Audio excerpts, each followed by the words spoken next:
Welcome to today's session of the City Club Forum. Today we are joined by a triumvirate. The County Commissioners, Virgil Brown, Vincent Campanella, Edward Feighan, and also by myself, Nelson Weiss, Treasurer of the City Club. Today we're going to have the opportunity to listen to the three county commissioners speak to us in sequence on the state of the county. Virgil Brown, the chairman, will be our first speaker. And then Mr. Campanella, then Mr. Feighan. We'll have our questions after all three have completed their presentation. Virgil Brown, who's chairman of the County Commissioners, the Board of County Commissioners, was appointed to his present position in January of 1979 to fill an unexpired term. Subsequently, he won a full four-year term in the 1980 election. Before becoming County Commissioner, he served 7 years as Director of the Cuyahoga County Board of Elections, and before that, he was Ward 25 Councilman for 3 terms. Mr. Brown.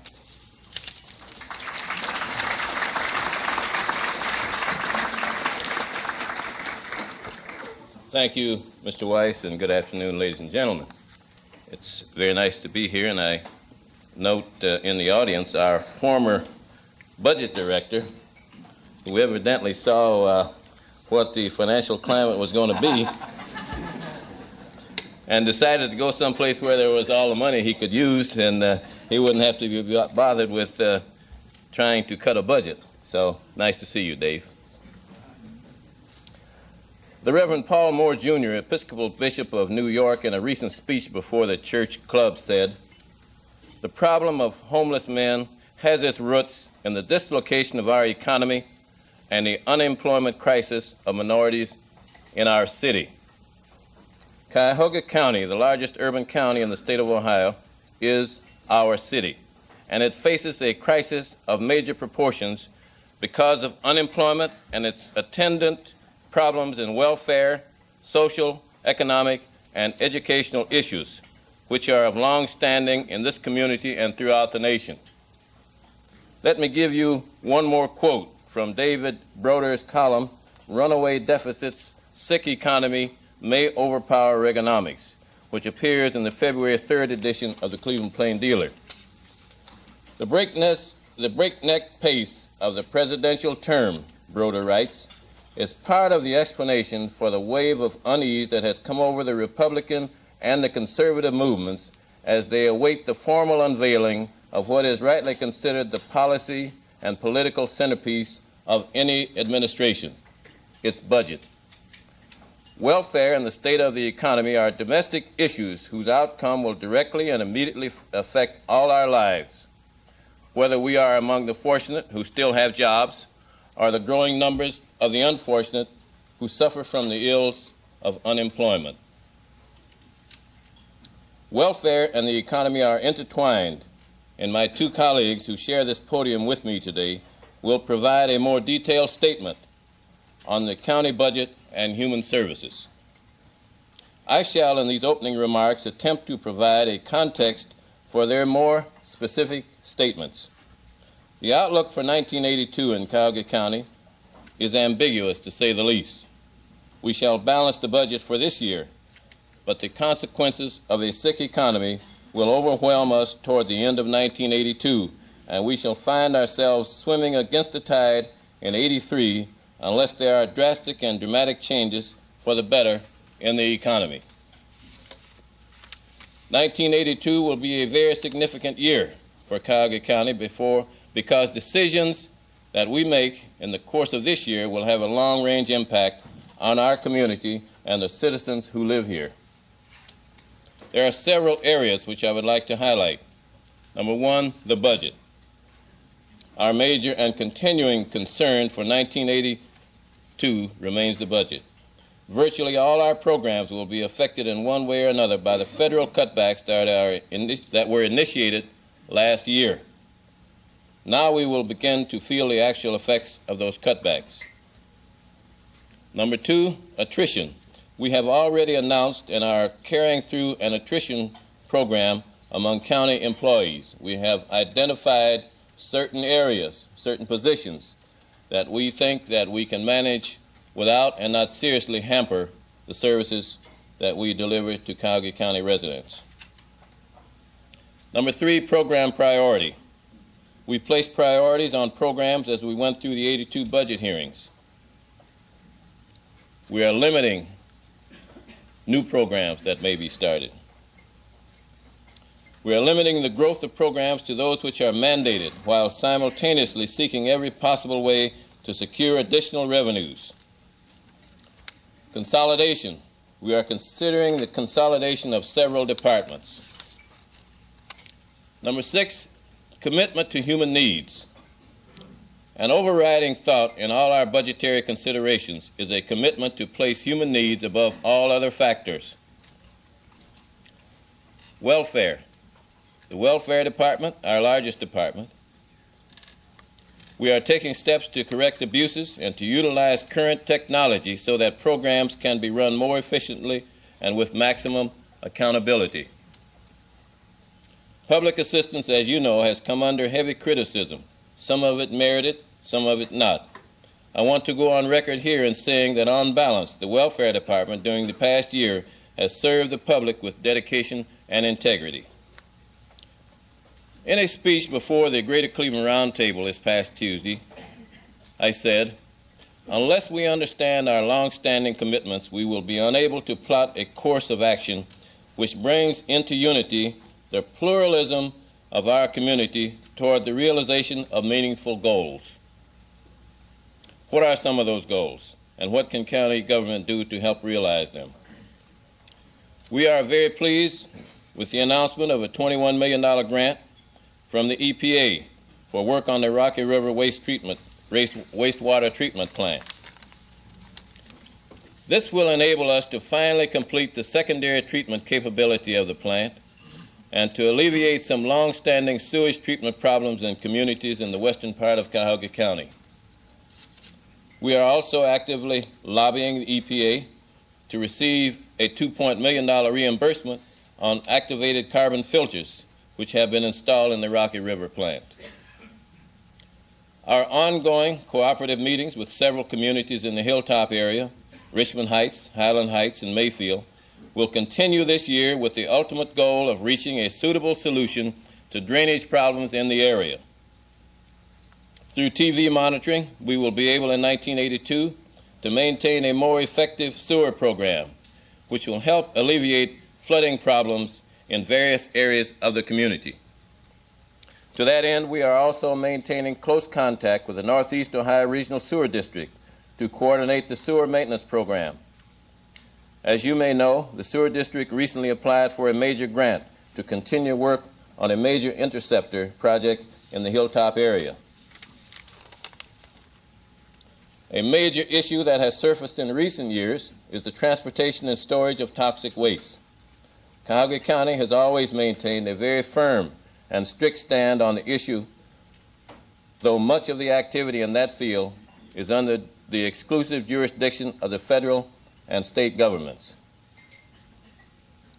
In order to find ways to increase local input, we have formed an interdepartmental task force on toxic waste, including, among other departments, the County Sanitary Engineering Department and the Disaster Services Agency, to find ways in which Cuyahoga County can more directly participate in formulating a policy regarding the handling of toxic waste. Recent legislation passed in the General Assembly, or that is now pending, will have major significance for us. For example, House Bill 440, which established the Ohio Youth Services Department and absorbed the Ohio Youth Commission, will affect youth services in Cuyahoga County. We have formed a joint steering committee with juvenile court and will be coordinating our efforts to maximize rehabilitation programs for troubled youth. We are anticipating state funding to help assist the local funding burden of carrying out, among other things, local diversion programs, job training programs, tutorial programs for youngsters who have behavioral problems in school. Our efforts with the juvenile court to crystallize these programs under the guidelines of 440 will be one of the important undertakings of our Youth Services Department in 1982. House Bill 530, the prison bill, is a very significant piece of legislation which is presently before a conference committee in the state legislature. It provides for a replacement for the aging Mansfield Reformatory. The bill would also provide for a new correctional facility in Northeast Ohio, possibly in Cuyahoga County. Selection must be made by July of this year if it is to be built in this county. Otherwise, the facility will go elsewhere, probably Lorain County. House Bill 530 also provides for a reintegration center for Cuyahoga County. It would be a transitional facility with the program aimed at preparing offenders to be released to return to life in society. Construction for the facility will be completed by 1987. Another issue to face us is the status of the new block grant distribution by the state. The legislature is still considering aspects of the block grant distribution formula. I am pleased to report to you that the Department of Housing and Urban Development has authorized an additional $79,000 allocation for our Community Development Department to assist our Community Development Block Grant Program in '82. That is nearly 10% of a prorated statewide allocation of $929,000. Although our block grant program is expected to experience a 16% cutback over the next 2 years, we are nevertheless trying to maximize use of existing funds. We hope to do this with a leveraging program which allows us to match federal funds with private dollars. As concerned citizens, government, and corporate officials, our task, indeed our responsibility, is to develop strategies which will shape an economic structure conducive to a healthy and productive community. We dare not, during this period of recession and economic decline, allow ourselves to be blind to the needs of the elderly, the poor, and the unemployed. Our people need to feel the weight of our commitments. No one expects overnight solutions to all that ails our economy.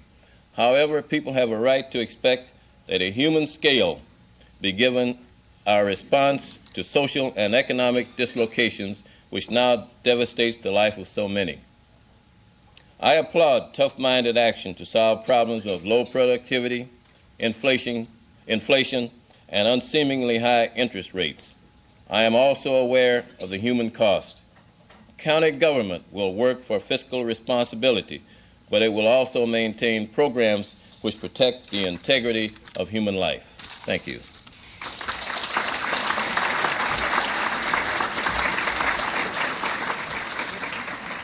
Thank you, Mr. Brown. Our next speaker is Vincent C. Campanella. Now in his first term as commissioner, Mr. Campanella was county auditor from 1977 to 1980. Before that, he was law director for the city of Cleveland, and before that was its director of the Office of Budget and Management.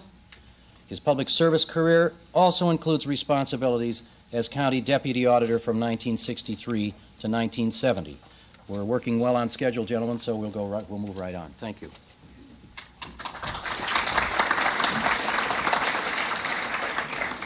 Thank you very much.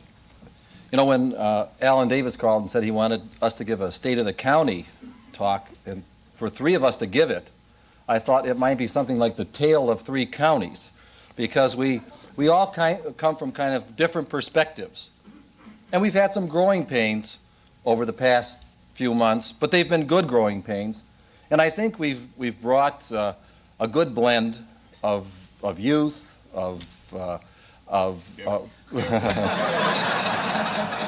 good blend of youth to the county.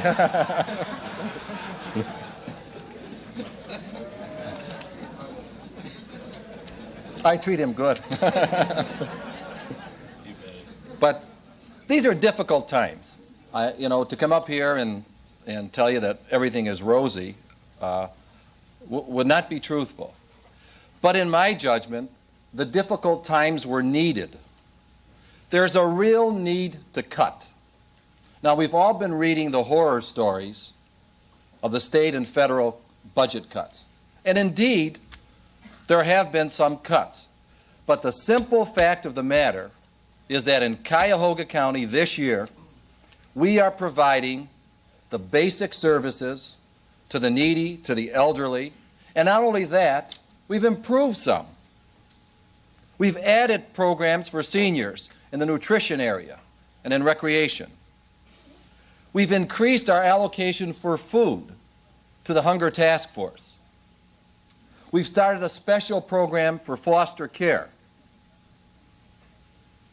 You know, we have a budget of about $800 million. Out of that $800 million, $662 million goes for social services, health and human services. The question really is, you're asking, how have we in Cuyahoga County been able to manage under these difficult economic times? And the answer is fourfold, I think. One is prudent fiscal management. We instituted a hiring freeze. And there are fewer employees on the payroll today than there were a year ago. We instituted an attrition program. In this last budget, we cut out 109 jobs. And there will be 109 fewer people working for the county this year than there were last year. That means more money to go to services. And that's our job.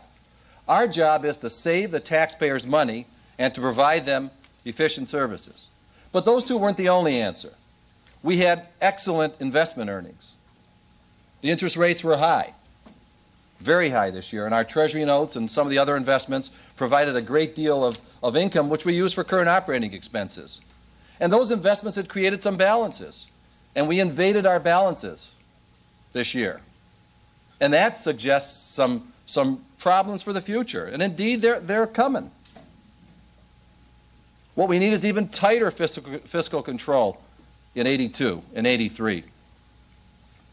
And we need to even look for more cuts in the growth of government, cuts in government.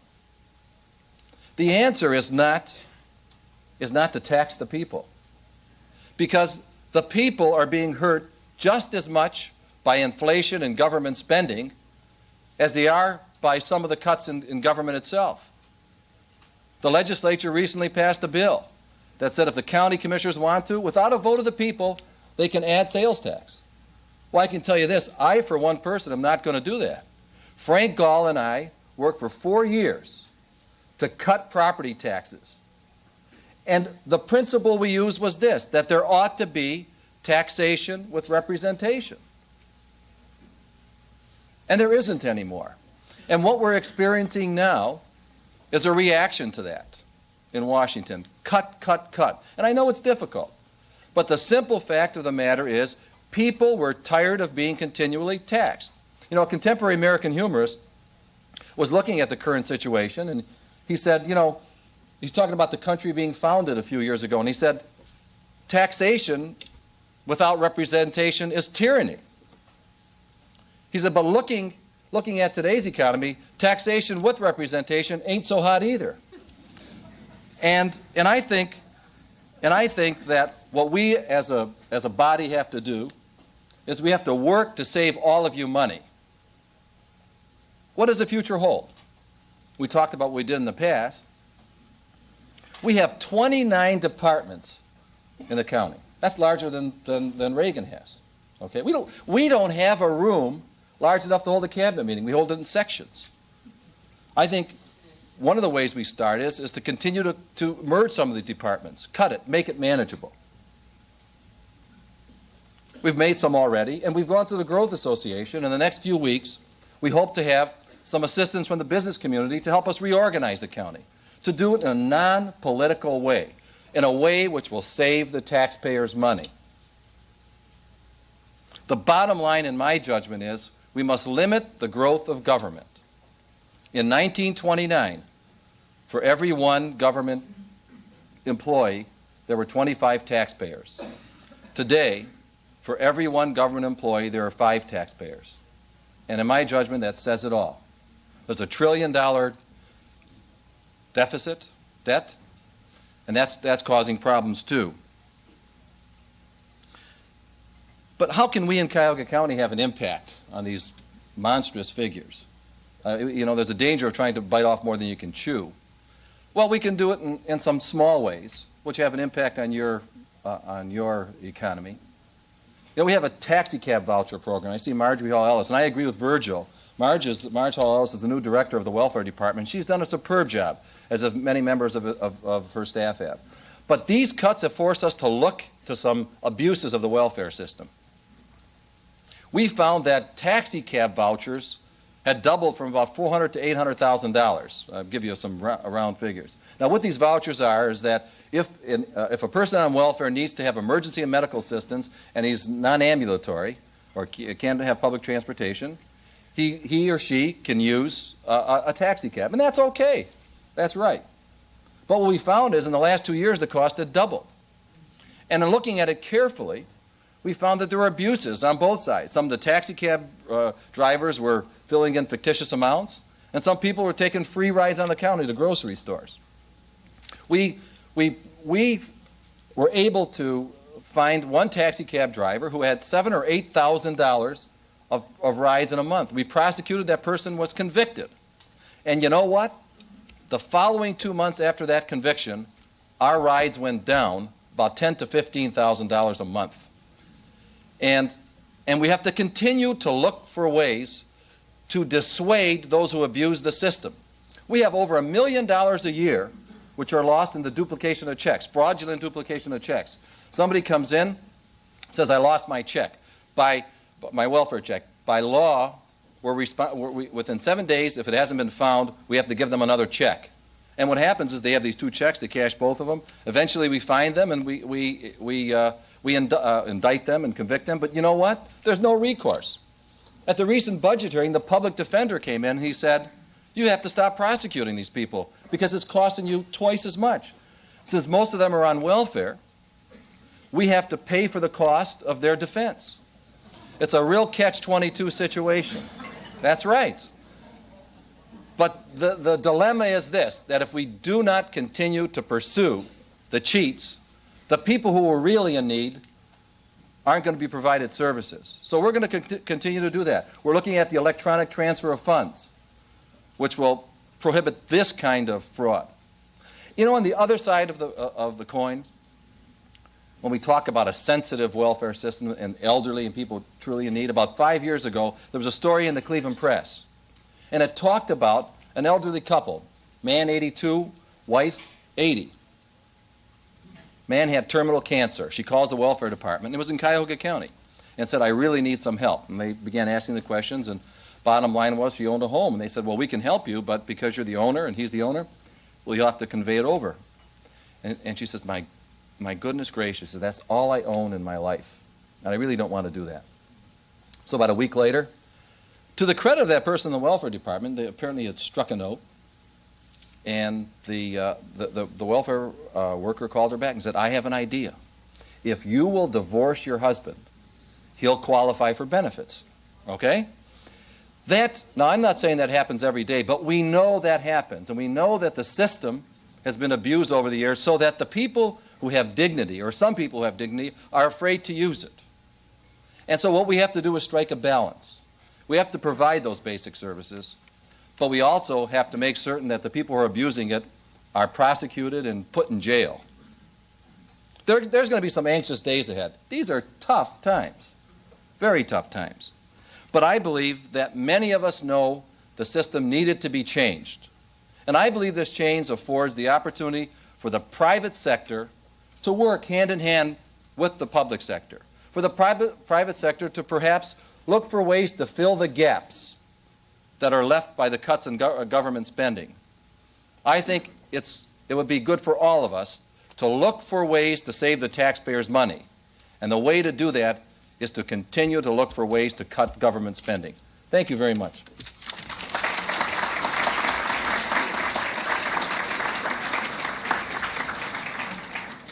Thank you, Mr. Campanella. Edward F. Feighan, The third commissioner was elected commissioner in 1978. Prior to that, he served 6 years in the Ohio House of Representatives from District 8, representing Cleveland's West Side. During this time, he served 4 years as leader of the county delegation to the State House. The only Democrat on the board, he's a member of his party's county executive committee. Mr. Feighan. Thank you very much, Virgil, Vince, ladies and gentlemen of the City Club. I remember Ralph Perk coming here a few years ago. I was with him at the time, as a matter of fact, and he said how wonderful it was to be back in the irreverent atmosphere of the Cleveland City Club. I've learned one thing over the past, I see Bob Sweeney, my former colleague, Board of County Commissioners out there, and Bob, I've learned one thing. As a member of the minority of the Board of County Commissioners, you always get the last word. It's seldom the lasting word, but it's the last word anyhow. We're here today to talk about the state of Cuyahoga County. As you can see, I brought along two of my Republican friends to tell you about how well things are going, and those of you in the audience during the traditional question and answer period of the City Club, feel free to share with them your complaints as well. Our county, and with me, our county government is strong. We have just, in the past 2 weeks, approved a budget that should enable the county to operate this year. The budget is balanced, and the county is generally in good shape for this year. An important source of county strength are the many fine and dedicated people who make those county programs work. And it is not just the commissioners and the employees who are responsible for the county's excellent condition. It's a host of other ordinary and extraordinary citizens in this community who serve on advisory boards and as advocates of strengthened and improved county services. And I think that they deserve commendation as well. County government is not in the headlines very often, unfortunately. As you can see, it attracts quiet, hardworking, dedicated, kind of low-key office holders. The relative obscurity of county government is due partly, in fact, to its stability and the absence of exciting conflicts and flamboyant adventures. But county government has changed dramatically over the past several years. We deal with significant community challenges in a whole range of fields that county governments traditionally had not dealt with, including economic development, job training, criminal justice, sewage treatment, community development, and a whole range of others. But the heart and soul of county government services is also its largest part. More than 80% of the county budget is for health and human service programs. Counties have become the agency of government that heal the ill, that feed the hungry, and that aid the destitute. And at this very hour, the budget that we approved a couple of weeks ago provides funds for some 6,000 senior citizens in this community to serve lunches at some 50 different locations. This evening, more than 1,500 children will sleep in comfortable beds in foster homes that are subsidized with funds from that budget. Almost 900 persons are housed today and throughout this year at any given day in the county jail. More than 2,500 children will receive daycare services this year. County services will be continued in 1982 at about the same level of last year, although needs have grown larger. Many programs could have used a much larger budget. Federal and state revenues provided to the counties have declined and are expected to decline again. The economy of this region is no longer as vigorous and is growing, and it was all we could do this year to continue funding at last year's level. Desperately serious problems require our attention, however. Among the most serious are the reported spread of alcohol and drug-related problems among youth, teenagers, and even younger children. It is estimated in this community, in Cuyahoga County, nearly 60,000 youngsters have serious problems, are harmfully involved with either alcohol or drugs.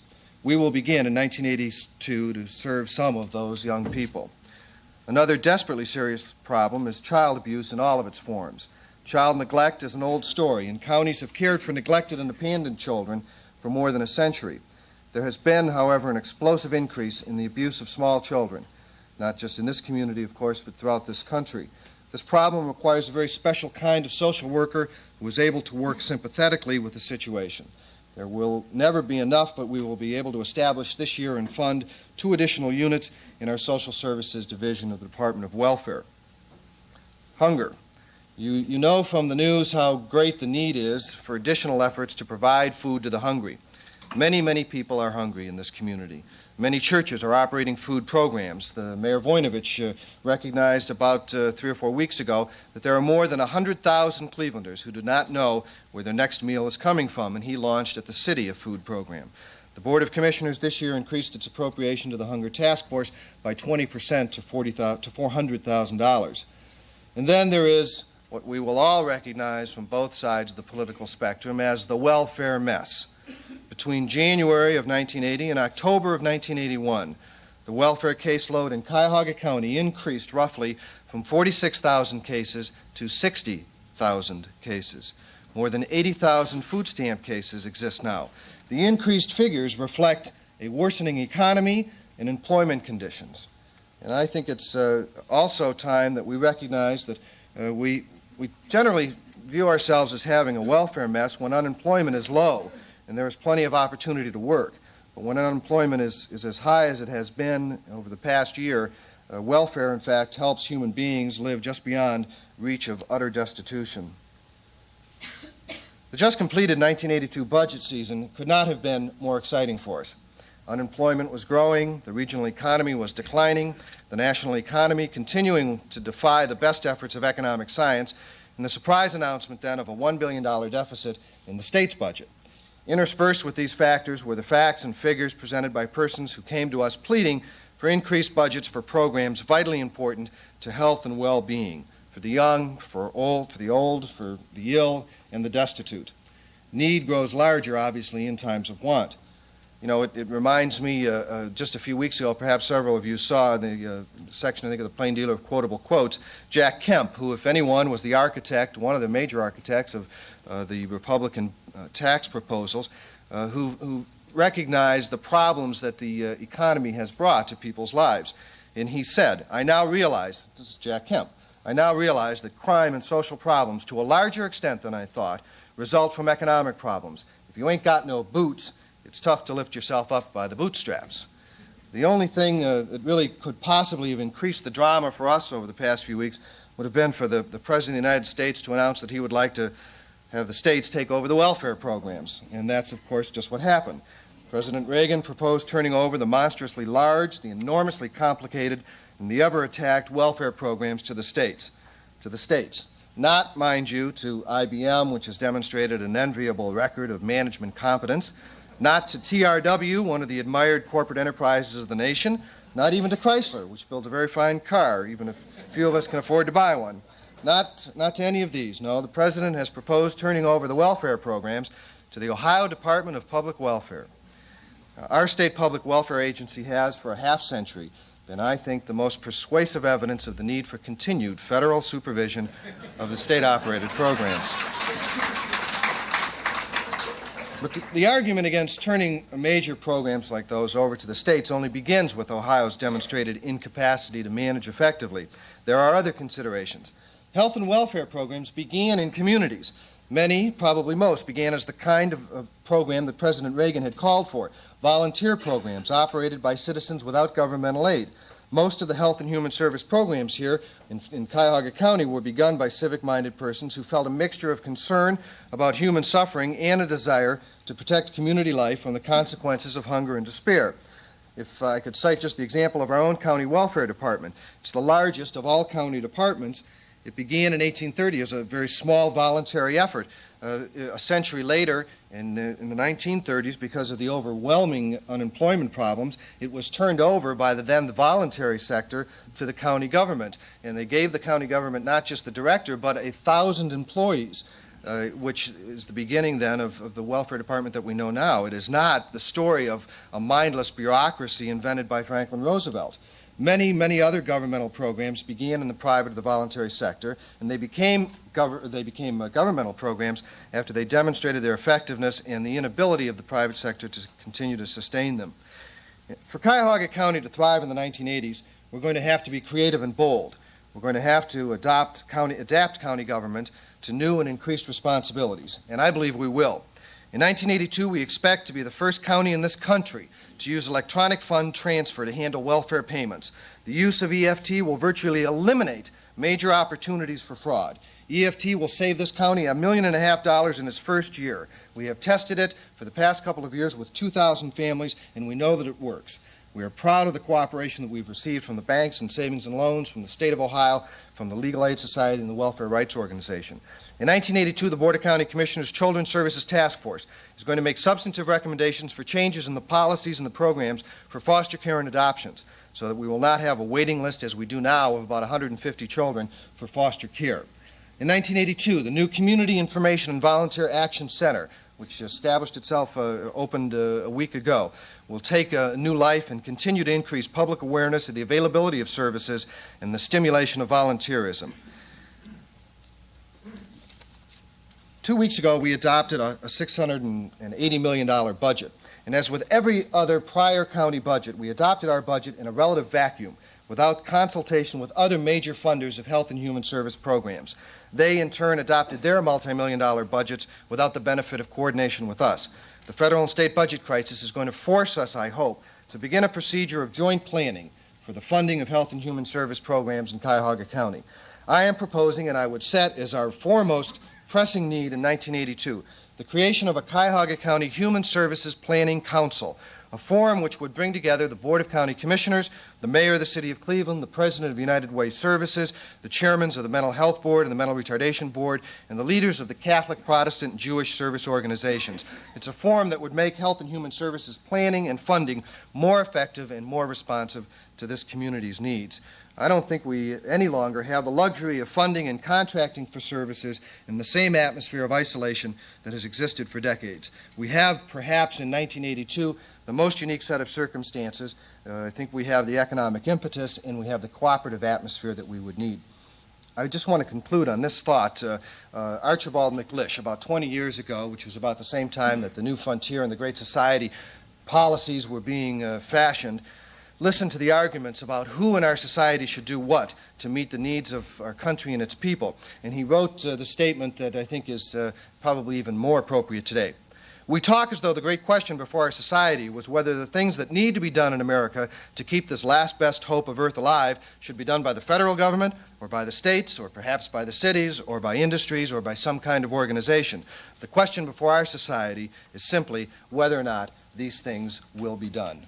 Thank you.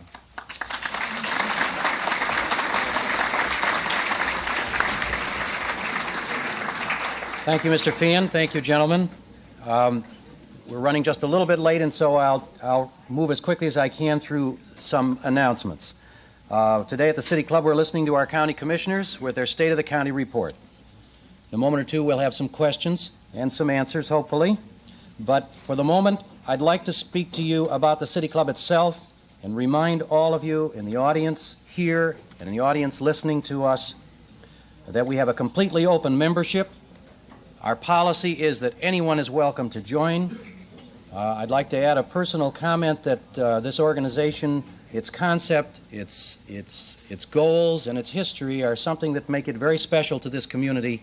We hope all of you will agree with us, and we invite you to become members. Stop by and pick up information about joining, or call in. Our number is 621-0082, 621-0082. Our membership is open to all.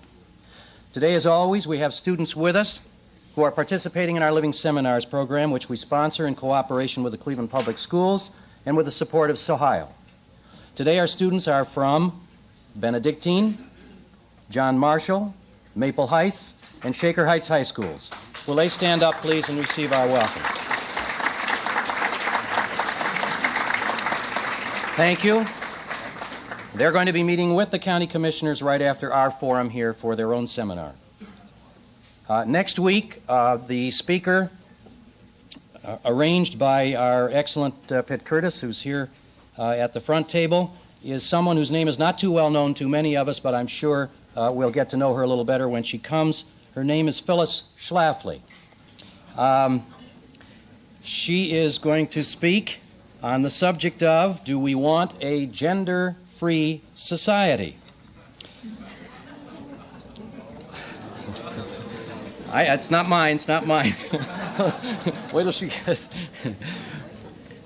An author, syndicated columnist, top spokesperson against the Equal Rights Amendment, Phyllis Schlafly will be here next week. We're just about sold out for this forum, but you may wish to stop by the office and put your name on the waiting list in case there are any cancellations.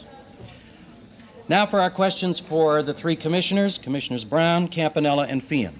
We have two microphones, one in front with Alan Davis, our Executive Director, one in the rear, Bob Conrad, Vice President, Program Manager of WCLV, our very fine arts station here in Cleveland. If you'll raise your hands to be recognized, we will try to identify as you ask the questions the individual person you're asking them to, and then perhaps others may want to give a response, but we'll keep in mind that our time is very short. Go ahead. Good afternoon. My name is Jeff Jacobs, and I'm a candidate for county recorder, and I'm very concerned about the grave drain on the county's budget that the Office of County Recorder has. And I would specify my question to Commissioner Campanella. First of all, do you agree with the fact that there is a drain on the county budget? More importantly, do you feel that the inefficiencies that you talked about earlier are particularly appropriate to the Office of County Recorder?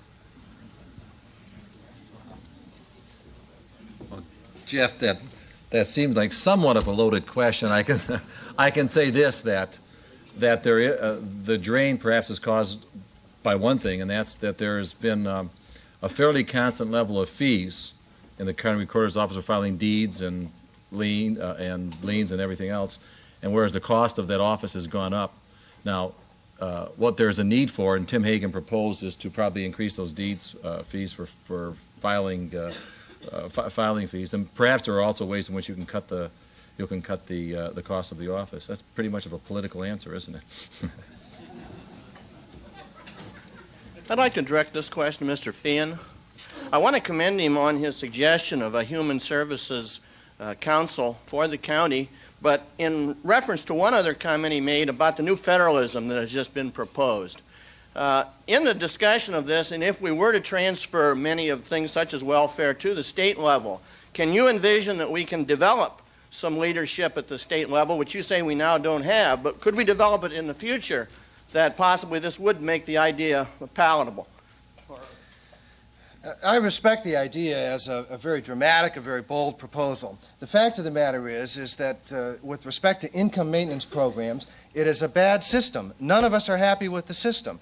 It has not worked. And in my mind, to transfer the federal system, essentially the AFDC system, to the states is going to institutionalize at the state level a system that has proven ineffective and has proven it cannot work at the federal level. And it will effectively prevent, for at least 2 or 3 decades, any meaningful welfare reform in this country. At least one thing that all of our former presidents have recognized over the past 2 decades almost, from President Nixon, Carter, Ford, have all recognized the need for a dramatic overhaul of the welfare system. It's not going to happen if we retain a federal control mandating the continuation of the same system at the state level. I really would almost grasp for the analogy of suggesting that the county adopt a new countyism where we would transfer to the suburbs of this community its former responsibility for housing jail inmates or caring for the patients that we care for at Metropolitan General Hospital. It's not a totally accurate analogy, but I think it might apply in some instances. I'd like to ask about economic development in the Cuyahoga County. What's the plans to help economic growth here through such things as tax abatement, industrial revenue bonds, and so forth, and keeping industry in Cuyahoga County? Are you directing that at any? To anyone. Must be a hot one. Vince told me to take it. I wanted to remark, I hadn't seen, and I'm sorry I missed my former colleague, Bob Sweeney, back there, and it said the minority always gets the last word. To those of us who know Bob Sweeney, minority or majority, he always gets the last word, regardless. Now, your question. As far as aids for economic development, industrial revenue bonds is one of the tools that we use, and of course I understand that's being threatened by some people, and having been in Washington recently, I know that it was remarked by one of the member of the cabinet that we lose tax money through IRBs. Now, my philosophy is that if we can use industrial revenue bonds to stimulate growth in industry or to start new industry or new business, that we should do it.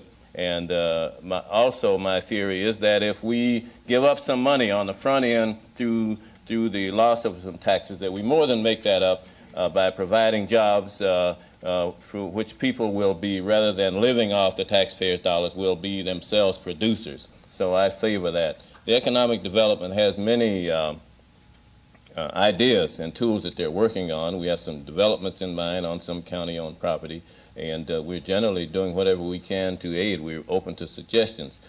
Tax abatement, we don't really get into that unless you want to consider that industrial revenue bonds is one form of it. And I approve of it. All three of us have approved of industrial revenue bonds, except that Ed Feighan, as you know, has had a continuing sort of a objection to certain industrial revenue bonds for certain types of industry. But I think in general we approve of the concept. This is addressed to any one of the commissioners. Each of the commissioners has talked about some of the welfare problems. Do you think that the abuses by welfare clients is any more widespread than abuses by all the rest of us when we make out our income taxes?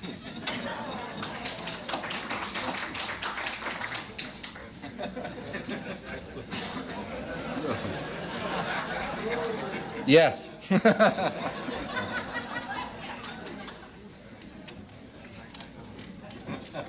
Don't say no.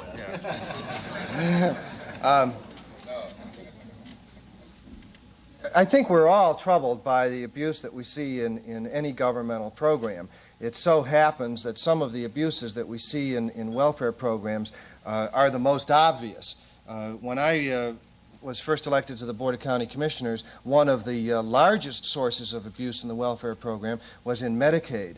And it wasn't by those who are receiving medical service or submitting phony bills for having received some medical service that they didn't get. It was fraud by those people who purported to be offering those medical services and were receiving payments for services never performed, or for several payments for one single service. So the range of abuse in welfare programs, I think, has to be fully appreciated. That is, and it's those issues in the welfare abuse that I think that we can deal with on a state level, or we can deal with on a federal level, and that's where we should be focusing our energies. I honestly don't believe that the Congress is going to accept the transfer of the AFDC program to the states, and I don't think the states are going to accept it because of the tremendous burden it will place on their own budgets. And what we're going to be doing by pursuing that dialogue is avoiding these other more equally important issues of abuse.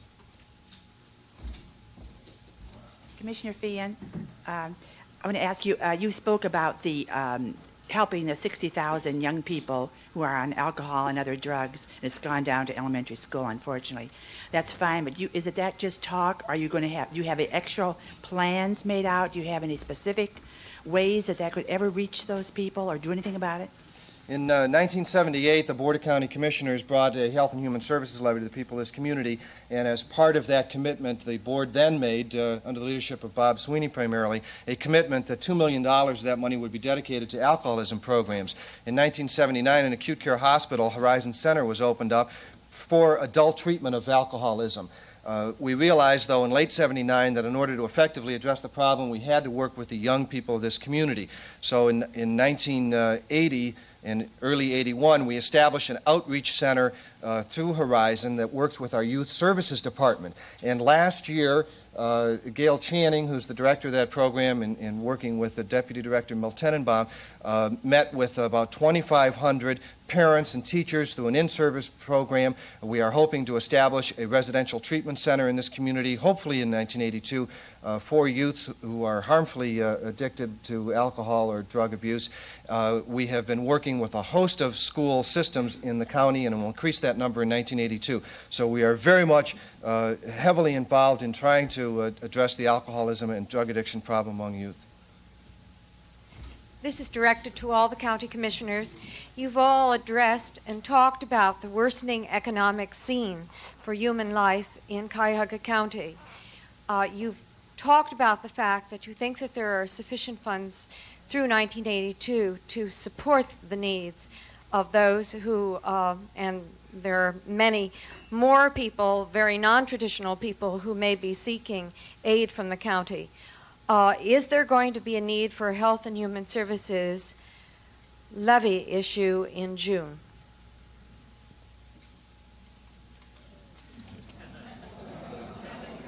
Well, I think we've all indicated the budget is balanced in 1982.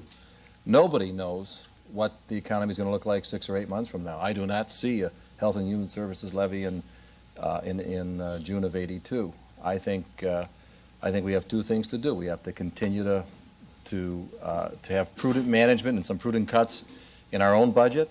And two, we're hoping that the current economic conditions will turn around. We'll have to take another look. Incidentally, we have a mid-year budget review every year, and this coming July, we'll take a look at the conditions as they exist. But the answer is not to continue to tax the people. We have somewhat of a, maybe a little bit different philosophy outlook on this. I don't really know.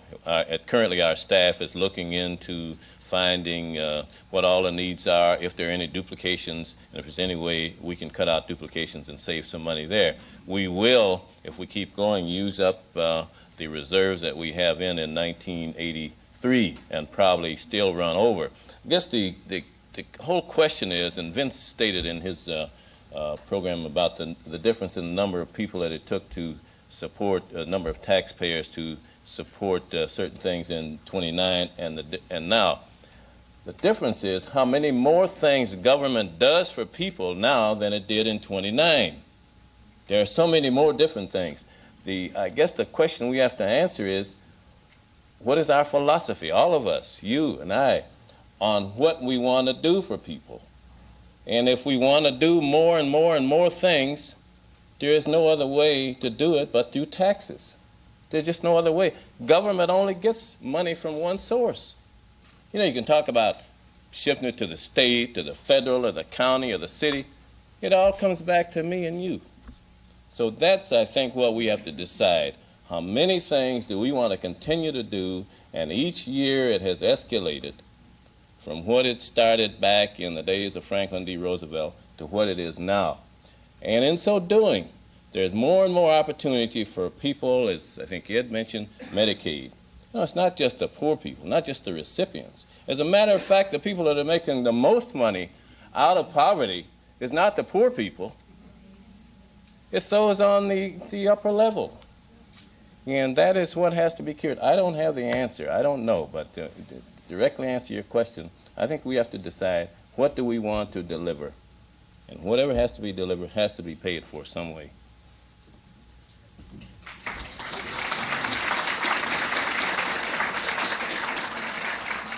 We had to take half of our reserves in 1982 and move them into our general fund, about $20 million, in order to balance this year's budget.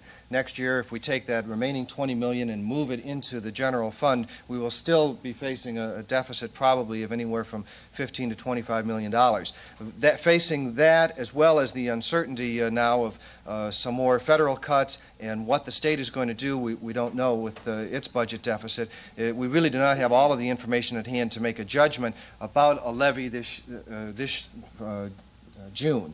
I guess we have to defer that issue until November, with one exception. It is very clear in my mind that mental health services, which have been absolutely devastated by federal and state budget cuts, should be subsidized by a local levy, and I would propose and would support placement of a levy on the ballot for mental health services in 1982.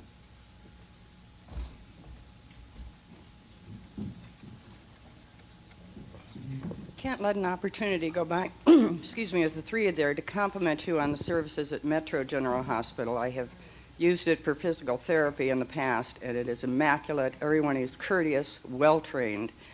I had an occasion recently to take an unannounced tour of Horizon Center. That is also an excellent facility, immaculate, friendly staff. With your figures on 80% of your budget going directly toward human resources, perhaps this is how you've accomplished it and cut down on overhead. I'm wondering, are there any other counties in the state that come up to your record? And if you have, as you seem to have, such a control on things, what is it you're going to see the Growth Association about?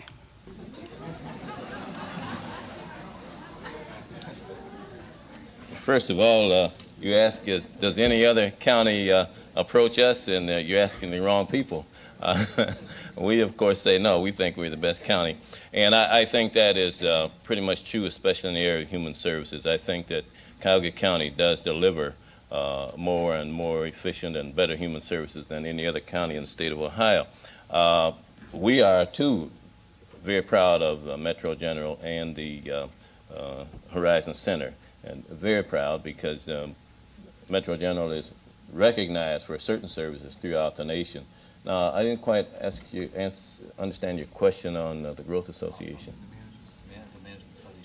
Oh, the management study. Well, we're always, maybe you think we're perfect. We're not quite. So, almost. So that's what we're working on.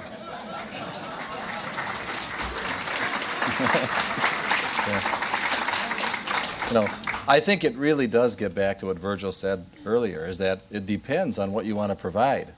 And the simple fact of the matter is that when there was about 12 or 14 departments 10 years ago, there's 29 departments today. And we're telling you that in 1983 that there are some significant problems. Now, there's two ways to do it, is to continue to tax the people and try to fund these programs, or to say, well, let's first take a look and see whether or not we have to have 29 departments.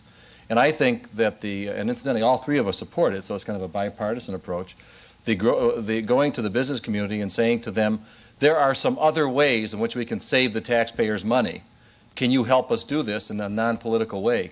And that's why we're going to them. I think we're continuing to strive to be perfect, right, Virg? There's another question. We're running very short on time, so the questions and answers will be real short. Commissioner Brown, I'm curious with our President's admonition to increase volunteerism, whether we're going to have another department in the county to work with volunteers and organize them. Well, I'm sure that any volunteers that want to help, we'll find somebody amongst all our directors to, probably Marge Ellis, she doesn't have enough to do, to handle that. So volunteers, we welcome. Well, you move too fast. One more? To any of the commissioners, none of you touched upon all of the independent agencies nominally under the control of the county, but not really, such as the sewer board. Bob, I've got to interrupt. I'm sorry. We reached that point. Thank you very much for filling in. Someday we'll get the answer. Thank you very much for joining us today. Our meeting's adjourned.